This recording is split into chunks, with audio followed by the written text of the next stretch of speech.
मैं आनंद कुमार स्वागत करता हूं आप सबका अपने इस YouTube चैनल स्टडी विद नवीन आनंद में। गाइस, हम फिजिक्स का अनदर लेक्चर करने जा रहे हैं जो हमने लास्ट लेक्चर में पढ़ा था, कूलम्ब्स लॉ और vector forms of Coulomb's law. तो वीडियो उसी से आगे कंटिन्यू करेंगे। तो गाइस, हमने लास्ट लेक्चर में क्या पढ़ा था? हमने पढ़ा था क्या? Coulomb's law. कूलम्ब्स लॉ में क्या पढ़ा था कि अगर दो चार्ज है, एक चार्ज हमारा है Q1 और दूसरा चार्ज है Q2, इनके बीच का डिस्टेंस है R। मैं जल्दी से रिकैप करवाता हूँ आपका पिछले लेक्चर का, ताकि आपको आज का लेक्चर अच्छे से समझ में आए। तो एक चार्ज है Q1, दूसरा चार्ज है Q2, उनके बीच डिस्टेंस है R। तो इसके बीच में force of attraction, Coulomb's law के हिसाब से फोर्स ऑफ अट्रैक्शन हमारा F कितना आया था? F हमारा आया था K Q1 Q2 अपॉन में R स्क्वायर, या F इक्वल टू 1 अपॉन में क्या हो जाएगा 4 pi epsilon not Q1 Q2 upon में R स्क्वायर। ये हम सामने देख रखा था। और K की वैल्यू कितनी आएगी? 9 × 10⁻9 Newton square coulomb square inverse.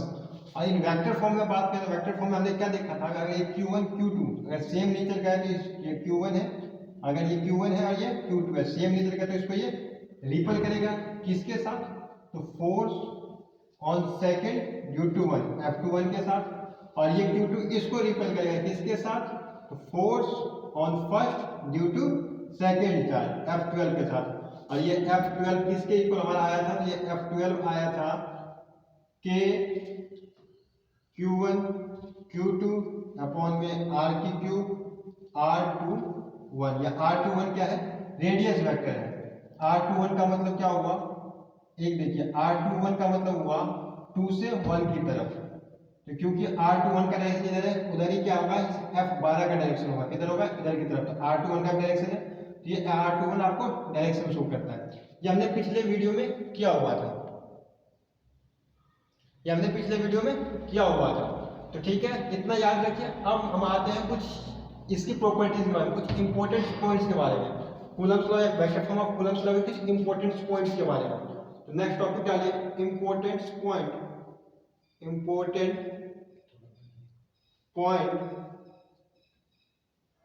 Points related to electrostatic force या कूलम्ब्स फोर्स। इलेक्ट्रोस्टैटिक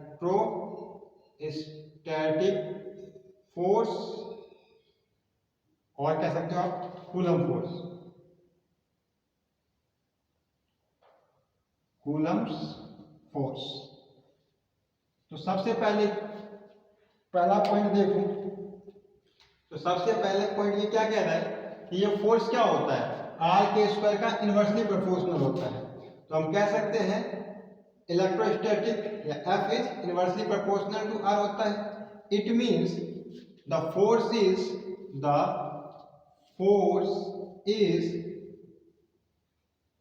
इनवर्सली, या द फोर्स फॉलो लिखिएगा, the force follow inverse square law, inverse square law. ये इनवर्स स्क्वायर लॉ को follow करता है। अगर F और R की ग्राफ की बात करें, अगर ये फोर्स है किसके रिस्पेक्ट में? R के रिस्पेक्ट में, तो ग्राफ हमारा कैसा होगा? ऐसा होगा। इनवर्स स्क्वायर लॉ को फॉलो करता है। इसका मतलब क्या हो गया कि अगर हमारा रेडियस बढ़ेगा, कैसे बढ़ेगा? 2 गुना होगा तो फोर्स उसके स्क्वायर टाइम, मतलब 4 टाइम से डिक्रीज करेगा। ये अगर 3 गुना होगा रेडियस, हमारा फोर्स क्या होगा? 9 टाइम से डिक्रीज करेगा। ये इनवर्स स्क्वायर लॉ को फॉलो करता है। दूसरी प्रॉपर्टी जो हमारी हो गई, दूसरी प्रॉपर्टी क्या होगी? तो देखिए, अलोंग द सेंटर, ये जो इनके सेंटर को लाइन ज्वाइन करता है, इसके अलोंग एक्ट करता है। तो it is a central force, it is a central force. ये क्या है? सेंट्रल फोर्स है, which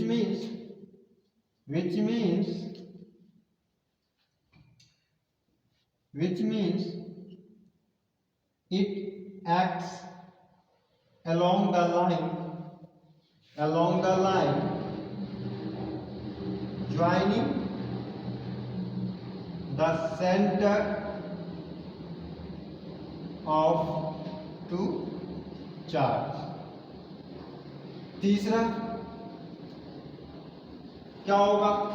ये एक लॉन्ग रेंज फोर्स है, it is a long range force.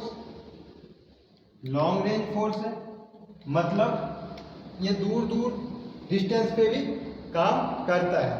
और चौथा जो होगा हम कह सकते हैं कि it is a strong force, strong force है और मच ग्रेटर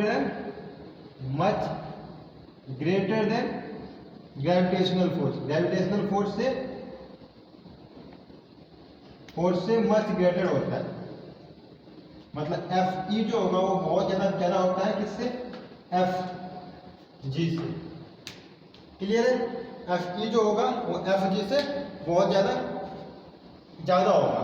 तो ये इसकी कुछ प्रॉपर्टीज थी, इसको नोट करिए। क्लियर है? तो मैं इसको रफ करता हूँ। इन प्रॉपर्टीज के बाद हम देखते हैं क्या कि ये इलेक्ट्रोस्टैटिक फोर्स जो आया था, जो इलेक्ट्रोस्टैटिक फोर्स आया था ये कैसे आया था। तो ये जो इलेक्ट्रोस्टैटिक फोर्स है या लॉ है, ये क्या है, ये एक्सपेरिमेंट बेस है। क्या है ये? एक्सपेरिमेंट बेस है। ये नहीं कि हमने थ्योरेटिकली इसको एज्यूम किया कि ऐसा होता होगा, ये एक्सपेरिमेंट के थ्रू लोगों को, साइंटिस्टों को ऑब्जर्वेशन में आया था। तो थोड़ी सी मैं बताता हूँ इसकी डिस्कवरी कैसे हुई थी। तो क्या हुआ था कि जब इलेक्ट्रॉन का खोज हुआ था, इसका इलेक्ट्रॉन का, हमें इलेक्ट्रॉन का सबसे पहले क्या होता था, मास होता था। इलेक्ट्रॉन का मास कितना होता है, मास ऑफ इलेक्ट्रॉन कितना होता है, 9.1 into 10 to the power -31 kg। जब इसका मास पता चला था तो साइंटिस्टों ने क्या किया, दो इलेक्ट्रॉन को 1 सेंटीमीटर डिस्टेंस पे, 1 सेंटीमीटर डिस्टेंस पे रखा। और क्योंकि इनका मास है, क्या है, इनका मास है, तो इनके बीच में एक फोर्स होना चाहिए। वो फोर्स कौन सा होना चाहिए, फोर्स ऑफ ग्रेविटेशन। क्योंकि इससे पहले न्यूटन ने फोर्स ऑफ ग्रेविटेशन खोज दिया था। अब वो क्या कहता है कि दो मास बॉडी एक दूसरे को अट्रैक्ट करते हैं। तो साइंटिस्टों ने दो इलेक्ट्रॉन को प्लेस किया और उन्होंने एज्यूम किया कि ये भी एक दूसरे को क्या करेंगे, अट्रैक्ट करेंगे। और इसका फॉर्मूला हमको पता था क्या होता है, G into m1 m2 upon में n स्क्वायर। इस फॉर्मूले से इन्होंने इसका ये निकाला हुआ था। तो इन्होंने क्या निकाला कि m के बीच में फोर्स ऑफ अट्रैक्ट, उन्होंने क्या एज्यूम किया, इन इलेक्ट्रॉन के बीच में एक फोर्स ऑफ अट्रैक्शन होना चाहिए। और वो कितना होना चाहिए, तो इसने फॉर्मूला पुट किया। तो G की वैल्यू होती है 6.67 इंटू 10 पावर -11। इलेक्ट्रॉन का मास रख दिया 9.1 इंटू 10 पावर -31 का स्क्वायर अपॉन में डिस्टेंस रख दिया 1 सेंटीमीटर 10 पावर -2 का होल स्क्वायर। और इस पूरे को उन्होंने सॉल्व किया कि ऑलमोस्ट कितना हो जाएगा, देखिए 10 पावर -62 और -11, 62 और -11 73, उसमें से 4 माइनस कट, ये हो जाएगा 10 टू द पावर -69 के करीब। इतना 10 टू द पावर -69 के करीब उन्होंने एज्यूम किया कि इतना फोर्स होना चाहिए। लेकिन उन्होंने क्या पाया कि जब इन दो इलेक्ट्रॉन्स को 1 सेंटीमीटर रखा था तो ये एक दूसरे को इस फोर्स से अट्रैक्ट नहीं कर रहे थे, बल्कि इससे बहुत ही ज्यादा फोर्स से एक दूसरे को रिपेल कर रहे थे। उन्हें क्या लगा कि ये रिपल्सन क्यों हो रहा है, तो उन्होंने पाया कि इनके अंदर एक और प्रॉपर्टी होती है, वो प्रॉपर्टी थी चार्ज की। इस तरह से चार्ज का डिस्कवर हुआ था। तो उन्होंने क्या पाया था कि इस तरह से चार्ज की डिस्कवरी होती है। ये एफ जो आया था हमारा इलेक्ट्रोस्टैटिक फोर्स जो आया था, क्या आया था हमारा, K Q1 Q2 अपॉन में R स्क्वायर। ये कहीं ना कहीं इसी से सिमिलर है, ग्रेविटेशन से सिमिलर है। तो इस फोर्स ऑफ ग्रेविटेशन और इलेक्ट्रोस्टैटिक फोर्स में क्या सिमिलरिटी है और क्या डिसिमिलर है, हम उनको भी देख लेते हैं। ठीक है, तो सबसे पहले लिखिए टॉपिक। नेक्स्ट हमारा नेक्स्ट टॉपिक जो होगा वो क्या होगा, सिमिलैरिटी और dissimilarity between gravitational force and electrostatic force. Gravitational force और इलेक्ट्रोस्टैटिक फोर्स के बीच की सिमिलैरिटी और डिसिमिलैरिटी क्या क्या है, इनमें सिमिलर क्या क्या है इसमें और इस फोर्स में। तो सबसे पहले जो सिमिलर है वो क्या है कि both are central force, both are central force, दोनों क्या है, सेंट्रल फोर्स है। इसका मतलब क्या है कि दोनों ही दोनों, चाहे वो फोर्स ऑफ ग्रेविटेशन हो या फोर्स ऑफ इलेक्ट्रोस्टैटिक्स हो, ये दोनों क्या करते हैं, अलोंग द बॉडी के सेंटर्स के अलोंग एक्ट करते हैं। जो इनको जोड़ता है इसी सेंटर के अलोंग एक्ट करते हैं। मतलब इनका फोर्स इधर होगा या इधर होगा, ठीक है, ये अलोंग द सेंटर एक्ट करते हैं, ग्रेविटेशन भी और इलेक्ट्रोस्टैटिक्स भी। मतलब इसी के अलोंग, अभी इधर या इधर नहीं, इधर ही एक्ट करते हैं, अलोंग द सेंटर एक्ट करते हैं। तो बोथ आर सेंट्रल फोर्स। दूसरा, बोथ सिमिलैरिटी है, ये सिमिलैरिटी, ठीक है, between F E and F G, इनके बीच की सिमिलैरिटी। तो बोथ आर सेंट्रल फोर्स। दूसरा, both obey inverse square law. Inverse square law को भी दोनों फॉलो करते हैं। और आप कह सकते हो both are conservative in nature. Both are conservative in nature. ये इनकी तीन सिमिलैरिटी है। क्या है? Both are central force, both obey inverse square law और both are conservative in nature. इसके बाद बात करते हैं इनकी डिसिमिलैरिटी की। इनके बीच में डिसिमिलैरिटी क्या है? तो सबसे पहले जो डिसिमिलैरिटी है कि जो हमारा एफ जी था, फोर्स ऑफ ग्रेविटेशन था, ये फोर्स ऑफ अट्रैक्शन होता है। लेकिन हमारा एफ ई जो होगा, इलेक्ट्रोस्टैटिक फोर्स जो होगा, वो अट्रैक्टिव भी हो सकता है और रिपल्सिव भी हो सकता है। तो ये सिर्फ और सिर्फ अट्रैक्टिव था, और ये जो होगा हमारा attractive as well as repulsive, कुछ भी हो सकता है। तो सबसे पहले F G is an attractive force. ये क्या है? अट्रैक्टिव फोर्स था। But F E may be an attractive और repulsive in nature. Repulsive in nature, ये डिपेंड करता है कि चार्ज कैसा। अगर चार्ज सेम नेचर का होगा तो रिपल्सिव होगा, वही नेचर का होगा तो अट्रैक्टिव होगा। ये अट्रैक्टिव भी हो सकता है और रिपल्सिव हो सकता है। लेकिन एफ जी जो था हमारा, फोर्स ऑफ ग्रेविटेशन जो था हमारा, ये क्या होगा? हमेशा अट्रैक्टिव फोर्स होगा। क्लियर है? इसके बाद जो दूसरी डिसिमिलैरिटी थी वो क्या थी, वो भी देख लेते हैं। दूसरी डिसिमिलैरिटी ये थी कि एफ ई जो था, F E is much greater than, much greater या मच स्ट्रॉन्गर, लिखिए ग्रेटर से, much stronger than F G. कितना स्ट्रॉन्गर होता है? तो एफ ई अपॉन में एफ जी का आप रेशियो निकालें, ऑलमोस्ट 10 टू द पावर 42, मतलब 10 टू द पावर 42 टाइम्स एफ ई जो है एफ जी से ज्यादा होता है। तो सोच सकते हो कितना ज्यादा फोर्स है। तीसरा जो इनके बीच में डिसिमिलैरिटी है वो क्या है कि F E depends on medium. मैंने पिछला एग्जाम बताया था कि जो एफ ई है वो किस पे डिपेंड करता है? मीडियम पे। मतलब दो चार्ज बॉडी के बीच में मीडियम कैसा है, या किस मीडियम में चार्ज बॉडी प्लेस्ड है, उस पे भी ये डिपेंड करता है। But F G is independent of medium. Independent of medium मतलब फोर्स ऑफ ग्रेविटेशन हर मीडियम में सेम रहता है, यही इसकी वैल्यू रहती है। इसको मीडियम से फर्क नहीं पड़ता। तो ये कुछ सिमिलैरिटी और कुछ डिसिमिलैरिटी थी। क्लियर है? तो अभी तक हमने क्या पढ़ा है, एक बार क्विक रिकैप कर लेते हैं। हमने क्या पढ़ा था? कूलम्ब्स लॉ पढ़ा था। कूलम्ब्स लॉ में हमने क्या पढ़ा था कि इलेक्ट्रोस्टैटिक्स, दो चार्ज के बीच में जो फोर्स होगा, इलेक्ट्रोस्टैटिक फोर्स होगा, वो कितना होगा, उसकी इंटेंसिटी कितनी होगी, वो कूलम्ब्स बताता था। वो कितना होता था? F इक्वल टू के Q1 Q2 अपॉन में आर स्क्वायर, और के क्या था 1/4 बाय एप्सिलॉन नॉट, और इक्वल टू उसकी वैल्यू कितनी थी 9 × 10⁹ उसके की वैल्यू होती है। क्लियर है? उसके बाद हमें वेक्टर फॉर्म पढ़ा था। वेक्टर फॉर्म कुछ भी नहीं है, बस वो डायरेक्शन हमें बताता है कि डायरेक्शन में फोर्स लगेगा कि डायरेक्शन में नहीं लगेगा, उसकी डायरेक्शन क्या होती है। ठीक है? उसके अलावा इनकी कुछ इंपॉर्टेंट प्रॉपर्टीज थी एफ ई की, और उसके बाद ये एफ ई और एफ जी मतलब फोर्स ऑफ इलेक्ट्रोस्टैटिक्स और फोर्स ऑफ ग्रेविटेशन में क्या सिमिलैरिटी और क्या डिसिमिलैरिटी, ये हमको मालूम होना चाहिए।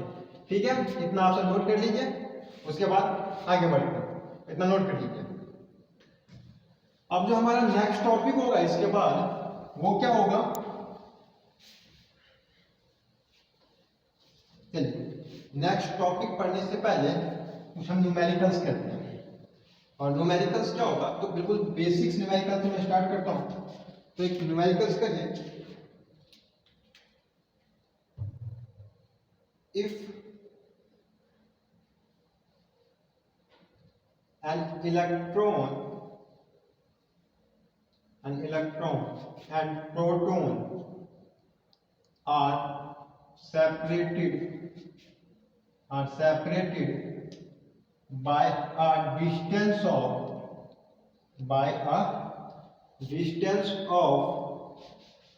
1 centimeter, find the force of, कौन सा फोर्स होगा इनके बीच में, क्योंकि एक प्रोटॉन है एक इलेक्ट्रॉन है तो अपोजिट नेचर के, तो attraction, find the force of attraction between. देखिए सिंपल सा क्वेश्चन है, बिल्कुल फॉर्मूला पुटिंग है, आप सब कर सकते हैं, तो इसको कर लीजिए। तो F इक्वल टू क्या होगा हमारा, K या लिख सकते हो आप एरिया पे 1/4 pi epsilon not into Q1 Q2 upon में R स्क्वायर, यही होता है। अगर मैं इसकी वैल्यू पुट करूँ तो ये क्या हो जाएगा 9 into 10 to the power 9। Q1 हमारा क्या होगा इलेक्ट्रॉन, इलेक्ट्रॉन पे चार्ज कितना होता है माइनस ई, प्रोटॉन पे कितना होता है प्लस का ई अपॉन में R स्क्वायर। अगर मैं इनकी वैल्यू पुट कर दूँ तो 9 इंटू 10 टू द पावर 9, ई और ई प्लस माइनस एक तो साइन आ गया माइनस का ई का स्क्वायर, तो 1.6 into 10 to the power minus 19, ये ई की वैल्यू होती है। एक और ई और एक दूसरा ई क्या होगा ई स्क्वायर, तो इसका और ई का स्क्वायर होगा, तो यहाँ 1.9 का स्क्वायर, और आर हमारा कितना है 1 सेंटीमीटर, 1 सेंटीमीटर को मीटर में कन्वर्ट करके क्या आएगा हमारा 10 टू पावर माइनस 2 और उसका होल स्क्वायर। क्यों, क्योंकि क्या होता है 100 सेंटीमीटर इक्वल टू 1 मीटर, तो 1 मीटर इक्वल टू क्या हो जाएगा 1/100 10 पावर माइनस 2। क्लियर है। अब इसको आप सॉल्व कर देते क्या हो जाएगा 9 इंटू 1.6 का होल स्क्वायर क्या हो जाएगा आपका 3.24 इंटू सॉरी 2.56 कितना जाएगा 2.56, ये जाएगा 10 to the power 9 into 10 to the power minus का 38 अपॉन में 10 टू द पावर माइनस 4। इसको सॉल्व कर लेंगे हम। ये माइनस साइन क्या इंडिकेट करता है, जो फोर्स होगा हमारा कैसा होगा अट्रैक्टिव होगा, फोर्स कैसा होगा हमारा अट्रैक्टिव होगा, इलेक्ट्रॉन और प्रोटॉन के बीच में पता है अट्रैक्टिव फोर्स होता है। तो क्लियर है। या 9 इंटू 9 6 हो जाता है हमारा कितना 9 से 54 कैरी 5 9 से 45 और 5 50 कैरी 5 5 to the 18 और 5 23, तो 23.04 यहाँ हो गया कितना 10 टू द पावर माइनस का 25 metre, 10 to the power minus का 25 मीटर।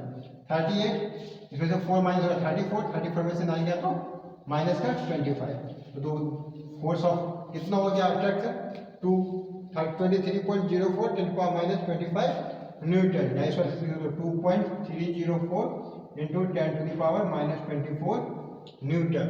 तो एक इलेक्ट्रॉन एक प्रोटॉन के बीच में कितना होता है फोर्स ऑफ अट्रैक्शन इतना होता है। क्लियर हुआ ये देख लीजिए।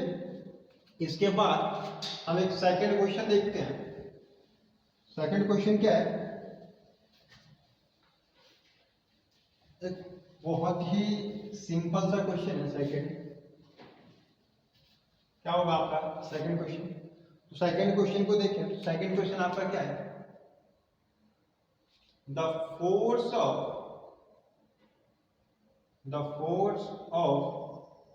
repulsion between two similar positive ion is 3.7 into 10 to the power minus 9 Newton when they are separated by a distance of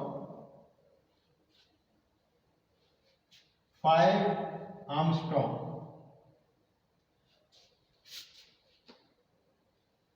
Find the number of electrons remove या lose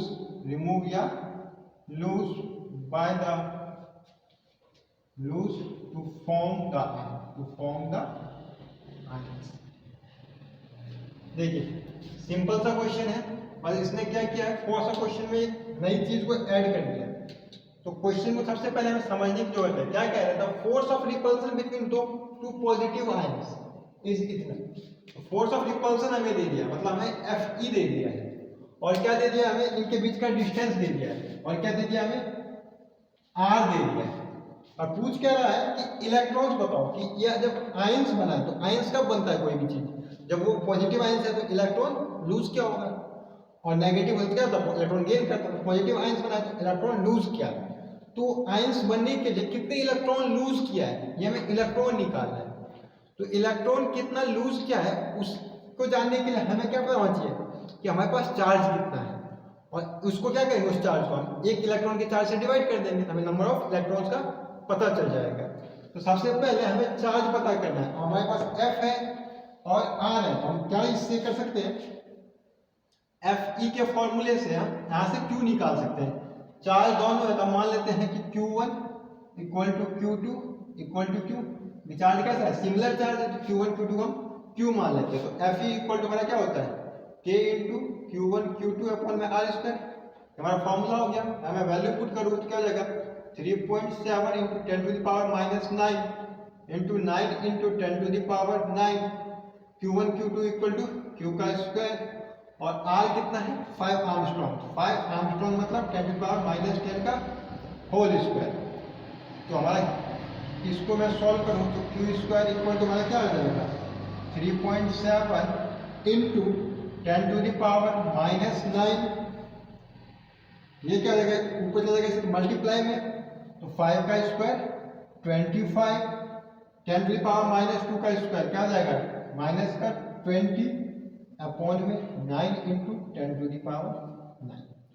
तो आपका यहाँ से क्यू स्क्वायर कितना आएगा, तो यहाँ से हमारा क्यू स्क्वायर कितना आएगा, तो 3.7 को 25 से करेंगे तो 25 से बन जा 175 का 5 कैरी हो गया 17, और 25 3 जा 75 और 17 तो कितना हो जाएगा 92, तो 92.5 इंटू 29 और माइनस करना है, कितना हो जाएगा माइनस का 38, कितना जाएगा माइनस का 38। तो Q square equal to 32.5 ten power minus का 38 कूलम स्क्वायर, क्या जाएगा कूलम स्क्वायर। तो क्यू निकालेंगे तो इसका क्या हो जाएगा under root 92.5 into 10 to the power minus 38 coulomb square का रूट निकालोगे जो आपका आ जाएगा 3.2 into 10 to the power minus 19 coulomb. तो इतना हमारा क्या आ गया, चार्ज आ गया, मतलब जो ये आयन बना है इस एक आयन पे चार्ज हमारा कितना है, वो हमारा है 3.2 into 10 to the power minus 19 coulomb. अब हमको पता है, हमने पढ़ा था सबसे पहले लेक्चर में क्वांटाइजेशन ऑफ चार्ज में Q इक्वल टू क्या होता है N इंटू ई, N इंटू ई। तो N कितना हो जाएगा हमारा Q अपॉन में E, तो क्या हो जाएगा 3.2 into 10 to the power minus 90 upon में 1.6 into 10 to the power minus 19, यहाँ से ये कट गया, ये आ गया 2, तो कितने हो गए 2 इलेक्ट्रॉन्स। तो बॉडी, ये जो बॉडी था वो चार्ज पॉजिटिव आयन बनने के लिए कितने इलेक्ट्रॉन्स लूज किया, तो 2 इलेक्ट्रॉन्स को इसने लूज किया है। क्लियर है। एक और तीसरा क्वेश्चन देखते हैं, थर्ड क्वेश्चन हमारा क्या है वो देख लेते हैं, उसके बाद आगे बढ़ेंगे। तो लास्ट न्यूमेरिकल जो मैं इस टॉपिक से करवाने जा रहा हूँ, जिस सिंपल कूलम्स लॉ के फॉर्मूला पुटिंग क्वेश्चन है उस पे बेस्ड ये 3 न्यूमेरिकल्स हैं। उसके बाद हम पढ़ेंगे मल्टीपल चार्ज के बारे में, force of attraction between more than, हमें 2 चार्ज के बीच का बात किया, अगर 2 चार्ज से ज्यादा होगा तब क्या होगा उसकी बात करेंगे इस न्यूमेरिकल्स के बाद। ये न्यूमेरिकल्स क्या है हमारा, देखो if the charge on a body, if the charge on a body is divided into 2 parts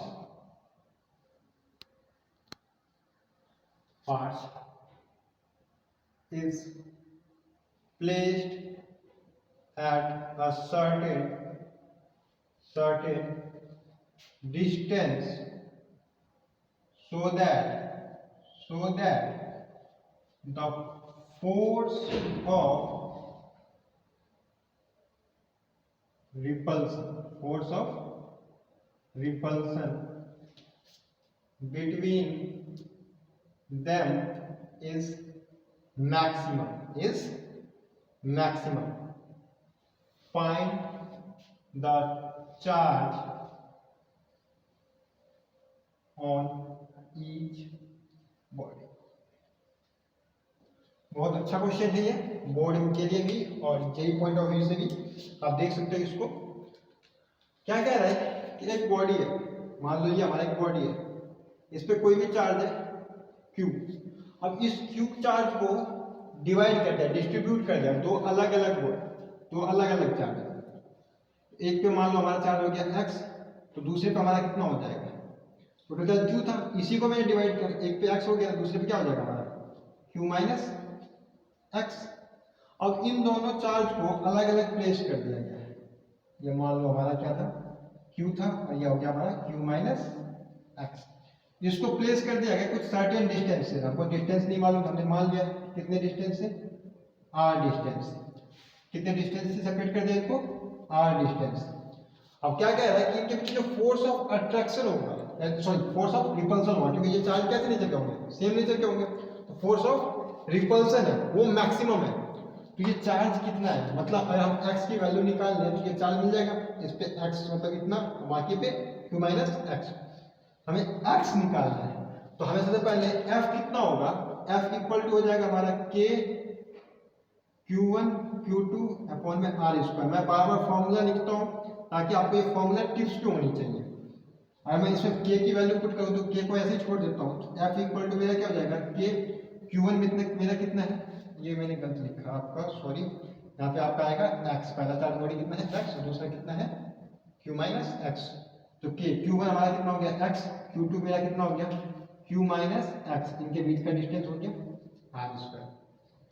इसको और मैं मल्टीप्लाई करूँ x को तो क्या आ जाएगा k qx minus x square upon में r स्क्वायर। ये फोर्स क्या है, मैक्सिमम है। और आपको पता है कोई भी चीज मैक्सिमम होता है तो उसका डिफरेंशिएशन किसके इक्वल होगा, तो वो 0 के इक्वल होगा। इसको मैं थोड़ा रफ कर देता हूँ यहाँ से, इतना आपने नोट कर लिया होगा। तो कोई भी चीज अगर मैक्सिमम है, फोर्स ये मैक्सिमम है, for maximum force dF by dx क्या हो जाएगा, जिसके रिस्पेक्ट में ये चेंज हो रहा है वो क्या हो जाएगा 0 के इक्वल। तो मैं इस फोर्स का अगर डिफरेंशिएशन करने की कोशिश करूं तो मेरा dF बाई dx कितना हो जाएगा, देखो ये कांस्टेंट है, k बाहर निकालो, r भी कांस्टेंट है, बाहर निकालो, इसका डिफरेंशिएशन करेंगे, qx का डिफरेंशिएशन क्या हो जाएगा q, ये x का क्या हो जाएगा 1 माइनस x स्क्वायर का आपका हो जाएगा 2x, x स्क्वायर क्या हो जाएगा 2x। तो dF by dx equal to k r square q minus 2x। ये किसके इक्वल है, 0 के इक्वल है। किसके इक्वल है, 0 के इक्वल। ये इधर जाके 0, तो हमारा q minus 2x equal to क्या जाएगा 0, तो q इक्वल टू 2x, और मैं कह सकता हूं कि x equal to q by 2। तो x कितना हो गया q बाय 2। इसका मतलब है किसी बॉडी पे अगर चार्ज q था उसको हाफ चार्ज में q बाय 2 और दूसरा q माइनस q बाय 2 जो किसके इक्वल जाएगा, वो हो जाएगा किसके इक्वल q बाय 2 के इक्वल। तब जाके फोर्स क्या होगा, मैक्सिमम होगा। इस क्वेश्चन का कहने का इसको नोट कर लीजिए। इस क्वेश्चन का सिंपल मतलब क्या है कि अगर किसी बॉडी के चार्ज को हम बिल्कुल आधा कर दें, हाफ डिवाइड करें, तो उनके बीच में डिस्टेंस कुछ भी हो, फोर्स क्या होगा, मैक्सिमम होगा। क्लियर है, ये बहुत ही अच्छा क्वेश्चन था। तो q x इक्वल हमारा कितना आ गया q बाय 2, इसको नोट कर लीजिए। तो अभी के लिए इस वीडियो में इतना ही, क्योंकि वीडियो ज़्यादा लंबा हो जाएगा। आपको अच्छा लगा तो हमारे चैनल को लाइक करिए, सब्सक्राइब करिए। बाकी मल्टीपल चार्ज के बारे में हम देखेंगे अगले वीडियो। Thank you.